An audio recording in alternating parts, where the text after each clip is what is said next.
जय हिंद दोस्तों। तो चलिए आज स्टार्ट करते हैं वन रक्षक, क्षेत्र रक्षक और जेल प्रहरी के। जैसा कि आपको पता है 22 मई से पेपर स्टार्ट होने हैं। तो जितने भी प्रैक्टिस पेपर हैं आज लगभग 13वां पेपर है। तो आज जो सेट लगा रहे हैं हम 13वां, ठीक है। तो चलिए स्टार्ट करते हैं। जो हमारा पहला क्वेश्चन है यहाँ पर, तो क्वेश्चन है हमारा, एक व्यक्ति ठहरे हुए पानी में नाव 10 किलोमीटर प्रति घंटे की गति से चला सकता है। यदि नाव की गति 6 किलोमीटर प्रति घंटा है तो उसे 80 किलोमीटर की दूरी बहाव के साथ जाने में कितना समय लगेगा। तो देखें भाई, इसे बिल्कुल आसानी से हम सॉल्व कर सकते हैं। हमें क्या करना है यहाँ पर हमें देखना है कि एक व्यक्ति है, ठीक है। तो नाव 10 किलोमीटर प्रति घंटे की गति से चलाता है, यानी नाव की गति कितनी है, तो नाव की गति है 10 किलोमीटर प्रति घंटे। इतना क्लियर। यहाँ पर यदि नदी की गति, यानी भाई जो नदी है ना, नदी का भी क्या है, बहाव है। तो नदी की गति कितनी है, यानी नदी की जो गति है ना वो कितनी है, 6 किलोमीटर प्रति घंटे। यानी कि आपको अगर पता है कोई नदी बह रही है ना, तो उसी की वो चाल, यानी कि व्यक्ति की जो नाव की चाल है वो है 10 किलोमीटर प्रति घंटे, और जो नाव की धारा या फिर कहें तो नदी की जो धारा है उसकी स्पीड क्या है, 6 किलोमीटर प्रति घंटे। तो हमने आपको एक चीज़ बताई थी, जब उसी बहाव के साथ उन्होंने बोला है तो उसे 80 किलोमीटर की दूरी बहाव के साथ जाने में कितना समय लगेगा। यानी कि बहाव के साथ, यानी 10 किलोमीटर नाव की चाल है, 6 किलोमीटर धारा की चाल है, यानी कुल कितनी चाल हो जाएगी, तो चाल जुड़ जाएगी, 10 और 6 कितनी हो जाएगी, 16, यानी 16 किलोमीटर प्रति घंटे। यानी जो चाल है वो रहेगी 16 किलोमीटर प्रति घंटे। कुल लंबाई कितनी तय करनी है हमें, तो कुल लंबाई करनी है 80 किलोमीटर। क्लियर। यानी 16 किलोमीटर 1 घंटे में तय करता है, तो 80 किलोमीटर तय करने में उसे कितना समय लगेगा मेरे भाई। तो हम क्या करेंगे, यहाँ पर 16 किलोमीटर 1 घंटे में तय करता है, तो 80 किलोमीटर कितने घंटे में करेगा, 16 एकम 16, 16 पंचे 80, यानी कितने घंटे लगेंगे इसे लगेंगे मेरे भाई 5 घंटे। और यही हमारा क्या होगा, आंसर। कोई दिक्कत परेशानी, ठीक है। तो नावधारा का ना जो टॉपिक है अभी हमने क्लास में भी नहीं पढ़ाया, तो कोशिश करेंगे इसे आपको पढ़ा दें जल्दी से जल्दी, है ना। इसकी वीडियोस हम आपको उपलब्ध करा देंगे, ठीक है। तो समझ में आया, कोई दिक्कत। इसके बाद अगले क्वेश्चन पे चलते हैं। अगला क्वेश्चन है हमारा, ये रहा आपके सामने। एक नाव स्थिर जल में 10 किलोमीटर प्रति घंटे तथा नाव की चाल 8 किलोमीटर प्रति घंटे है। यदि वह नदी की बहाव की दिशा में 2 घंटे 30 मिनट तक चले तो कितनी दूरी तय लेगी, या कितनी दूरी तय कर लेगी, हमसे पूछा गया है। तो चलिए स्टार्ट करते हैं। हमें क्या करना है, यहाँ पर देखना है कि स्थिर जल में नाव की चाल। ठीक है मेरे भाई, सबसे पहले अपन क्या करेंगे, स्थिर जल में, कोई दिक्कत नहीं, ठीक है। तो स्थिर जल में कितनी है, 10 किलोमीटर प्रति घंटे, प्लस नदी की चाल कितनी है, 8 किलोमीटर प्रति घंटे। यदि नदी के बहाव, यानी नदी की ही दिशा में, बहाव का मतलब नदी की दिशा में, अगर बहाव की दिशा में बोला गया तो अपन क्या करेंगे, स्पीड प्लस करेंगे। अगर बोलते प्रतिकूल, ठीक है, तो बोलते अपन माइनस कर देते, यानी बहाव के विपरीत दिशा में तो क्या करेंगे, माइनस करेंगे, ठीक है। लेकिन यहाँ पे बहाव की दिशा में यानी प्लस करेंगे। कितनी स्पीड है, तो बहाव की दिशा में 8 किलोमीटर प्रति घंटे। यानी कुल दूरी कितनी हो रही है, तो मेरे भाई कुल दूरी हो रही है यहाँ पर 10 और 8 18 किलोमीटर प्रति घंटे। यानी ये पता चल गया हमें कि 18 किलोमीटर चलती है कितने घंटे में, 1 घंटे में। क्लियर। तो यहाँ पर हम ये देखेंगे कि ये तो चलो ठीक है भाई, 18 किलोमीटर 1 घंटे में हमें कितने घंटे में तय करानी है, तो भाई साहब हमें करानी है 2 घंटे 30 मिनट। क्लियर। अब बताइए 2 घंटे 30 मिनट की जब बात आई है, यानी 1 घंटे में कितने किलोमीटर चलती है, 18 किलोमीटर। कोई बात नहीं, 2 घंटे में कितने किलोमीटर चलेगी, तो 2 घंटे में चलेगी 36 किलोमीटर। और हमें पता है 1 घंटे में कितने मिनट होते हैं, तो 1 घंटे में मेरे भाई कितने मिनट होते हैं, 60 मिनट होते हैं। कोई दिक्कत। और जब 60 मिनट होते हैं तो आधे घंटे में कितने मिनट होंगे, 30 मिनट। जब 1 घंटे में 18 किलोमीटर चल रही तो आधे घंटे में कितनी चलेगी, 9 किलोमीटर। यानी 36 और 9 किलोमीटर, यानी आधे घंटे में कितनी दूरी तय करेगी, 9 किलोमीटर। तो यहाँ पर 36 और 9 कितनी हो जाएगी, तो 45 किलोमीटर दूरी तय कर लेगी 2 घंटे 30 मिनट में। और यही हमारा क्या होगा राइट आंसर। ऑप्शन नंबर कौन सा है? तो ऑप्शन नंबर ए। समझ में आया? कोई दिक्कत परेशानी? इसका जो राइट आंसर आएगा वो कितना आएगा? तो वो आएगा 45 किलोमीटर। कोई दिक्कत? तो देखें भाई, नाव धारा जो टॉपिक है ना, इसे अपन बनाए हुए हैं, बस जिससे सुनो तो उसे यही लगता है कि टफ़ है टफ़ है। टफ़ बिल्कुल नहीं है, आप उसे बना के रखें हो टफ़। बहुत आसान है, आप पढ़ने पे आ जाओ ना अपने पे, तो बिल्कुल आसान टॉपिक है नाव धारा। बस आपके ऊपर डिपेंड करता है कि आप क्या चाहते हो उसमें, ठीक है, समझना चाह रहे हैं कि नहीं चाह रहे हैं। इसके बाद अगले क्वेश्चन में चलते हैं मेरे भाई। अगला क्वेश्चन है हमारे यहाँ पर, प्रतिदिन 8 घंटे चलते हुए 3 पंप एक टैंक को 2 दिन में खाली करते हैं। ठीक है भाई, 2 टैंक को 1 दिन में खाली करने के लिए 4 पंप प्रतिदिन कितने घंटे चलने चाहिए? 3 pumps running 8 hours a day empty a tank in a 2Z. Then how many hours a day should 4 pumps run to empty the rank 1 OD? ठीक है, तो भाई बताइए, बिल्कुल आसान सा टॉपिक है, आसान सा क्वेश्चन है। क्या करेंगे हम यहाँ पर? हमें एक चीज़ पता है, अगर आपने टाइम एंड वर्क पढ़ा हो तो आपने एक फार्मूला हमने परसों ही नरसों बताया था आपको, MDH, यानी जो MDH का मसाला आता था ना, तो इसे M2D2H2, ठीक है, यानी इसे अपन लिख सकते हैं MDH, इसे भी लिख दो। ठीक है, तो एक तरफ लिखते हैं 1 1, एक तरफ लिखते हैं 2 2, इसमें तो कोई शक की बात ही नहीं है, बिल्कुल सा आसान टॉपिक है। अब देखें हमें क्या करना है, हमें देखना है भाई कि प्रतिदिन 8 घंटे कितने पंप चलते हैं? 3 पंप, यानी मैन की जगह अपन अभी वहाँ पे आदमी लेते थे, यहाँ पे ले लेंगे पंप। कितने हैं? 3। कितने दिन? 2 दिन। कितने घंटे? 8 घंटे। क्या दिक्कत है भाई? बिल्कुल आसान सा तो है।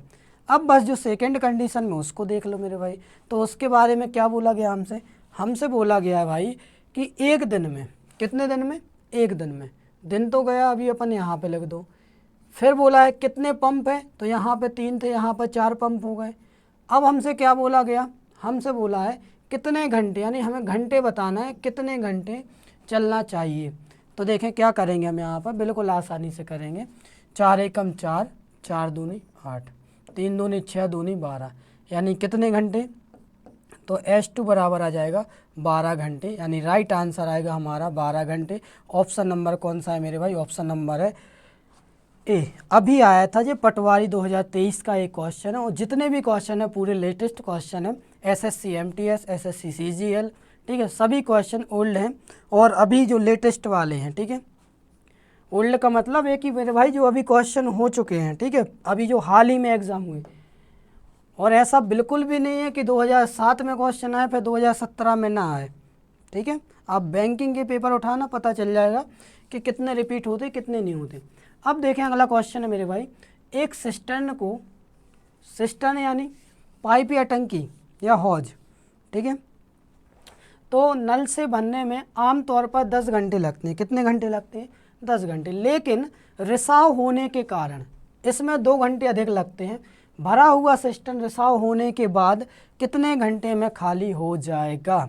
इसका मतलब ये है मेरे भाई, आपको पता होगा, आप नॉर्मली जब देखते हैं, जब आपके घर में अगर कोई सेंटेक्स वगैरह की टंकी हो ना, तो आप मोटर चालू करते हैं।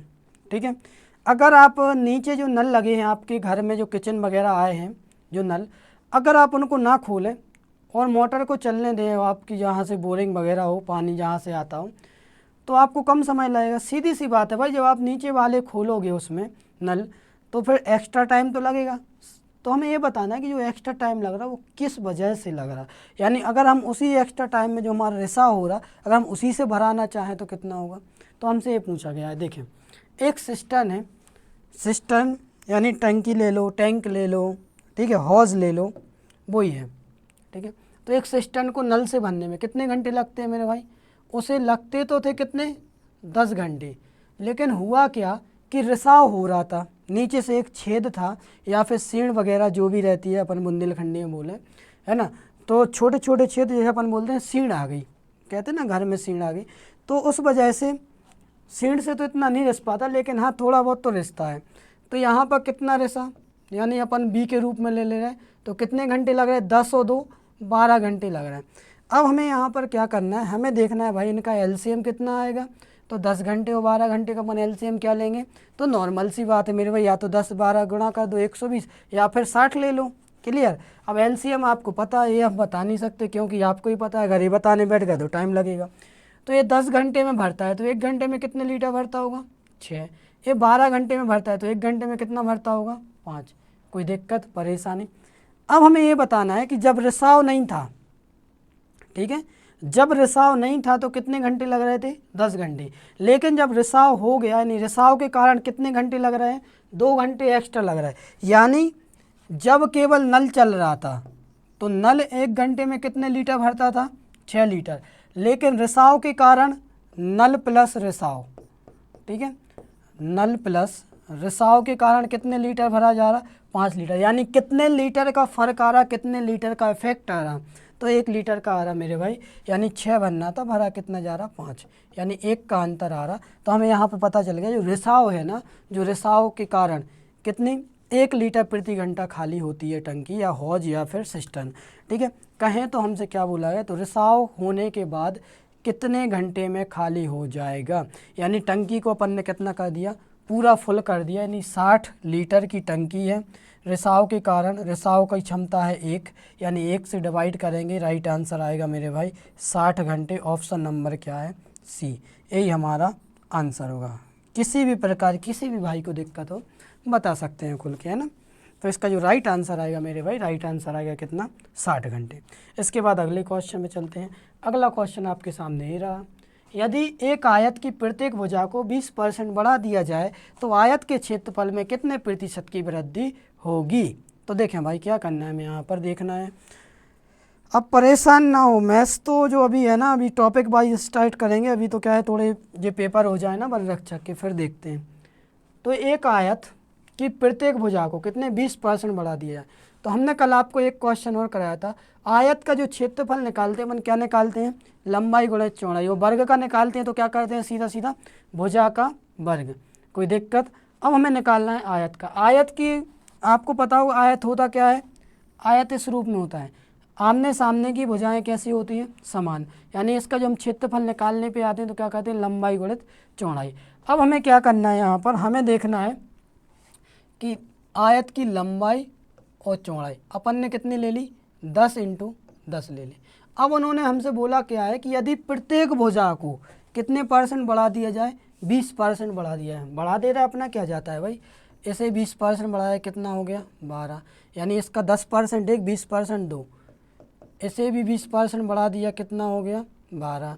कोई दिक्कत परेशानी। अब जो हमारा पहले क्षेत्रफल था, अगर हमारी भुजा 10 थी तो 10 का वर्ग कितना होता है मेरे भाई, तो 10 का वर्ग होता है 100, ठीक है। तो हमने यहाँ पर कितना कर दिया, 10 का वर्ग 100, तो कितना हो गया 100 वर्ग सेंटीमीटर। सेंटीमीटर में ले लो, मीटर में ले लो, कोई फ़र्क नहीं पड़ता क्योंकि हमसे स्पेशली बोला नहीं गया। इसके बाद हम देखेंगे 12 का 12 में गुणा हुआ कितना आएगा मेरे भाई, 144 वर्ग सेंटीमीटर। किसी भाई को कोई दिक्कत, भाइयों से लेके बहनों के लिए भी बोलते हैं भाई, वरना कुछ बहनें नाराज़ हो जाती हैं, बोलती हैं सर आप भाइयों भाइयों से बोलते हैं, हमसे कुछ नहीं बोलते, ठीक है। एक दिन आया था ना एक कमेंट। तो देखें इसके बाद जो 100 वर्ग सेंटीमीटर था, कब, जब कोई चेंजेस नहीं था। लेकिन जब चेंजेस हुआ तो कितना आया, यानी परिवर्तन हुआ तो कितना, 144 वर्ग सेंटीमीटर। यानी वृद्धि कितने की हुई मेरे भाई, तो वृद्धि हुई है 144, यानी कितने की, +44 की। और जब 44 वर्ग सेंटीमीटर की वृद्धि होगी किस पे, 100 पे, तो 100 का 44 कितना है, इंटू कर देंगे 100। 100 से 100 कट जाएगा, कितना आ जाएगा, 44 वर्ग सेंटीमीटर। यही हमारा क्या हो जाएगा, आंसर। कोई दिक्कत, सॉरी एक मिनट, 44 वर्ग सेंटीमीटर ना करके यहाँ पे % करेंगे, ठीक है। 44% ये हमारा आंसर आएगा। कोई दिक्कत परेशानी। एक भाई बोला सर आप इतना फास्ट चल रहे, भाई फास्ट नहीं चलेंगे तो क्वेश्चन नहीं हो पाएंगे, क्योंकि क्वेश्चन हमें 30 मिनट के अंदर पूरे कराने होते हैं, ठीक है। और जब टॉपिक पढ़ोगे ना आप, तो आपको पता चल जाएगा कितना टाइम लगाते हैं हम एक टॉपिक में। परसेंटेज की क्लास डली है कम से कम 12, ठीक है, उसके बाद ही बात हुई थी कुछ। इसके बाद अगले क्वेश्चन पे चलते हैं। अगला क्वेश्चन है, एक आयत का परिमाप, उसकी लंबाई क्रमशः 40 मीटर और 12 मीटर है, इसकी चौड़ाई कितनी होगी। तो कोई दिक्कत नहीं भाई। तो देखो एक आयत है ना, आयत को भी हम आपको बता चुके हैं। आयत होता क्या है, जिसकी आमने सामने की भुजाएं कैसी होती हैं, समान होती हैं। कोई दिक्कत नहीं मेरे भाई, ये रहा हमारा आयत, ठीक है। आमने सामने की भुजाएं कैसी है, समान। इसका जो परिमाप है वो कितना है 40 सेंटीमीटर। उन्होंने बोला है 40 मीटर और लंबाई क्रमशः उसकी कितनी है 12 मीटर, यानी लंबाई ए 12 है, ए भी 12 मीटर है, कोई दिक्कत। ठीक है, ये हम बगैर फॉर्मूले के कर रहे हैं, बगैर यूज़ के, ठीक है, डायरेक्टली करने की कोशिश कर रहे हैं। यानी हमें पता चल गया कि लंबाई जब समान है तो 12 कितनी होगी, और हमें आयत की डेफिनेशन पता है, आमने सामने की भुजाएं क्या होती हैं समान होती है, कोई दिक्कत नहीं। 12 कितना हो गया 24। ठीक है, अब बचा कितना है 16 सेंटीमीटर या 16 मीटर। तो ये दो भुजाएं होंगी आमने सामने की, 2 से डिवाइड कर दो कितना आएगा 8 मीटर। कोई दिक्कत परेशानी, इसका जो राइट आंसर आएगा मेरे भाई वो आएगा 8 मीटर। ठीक है, जिसको बेसिक पता होगा उसके लिए क्वेश्चन बहुत आसान होगा।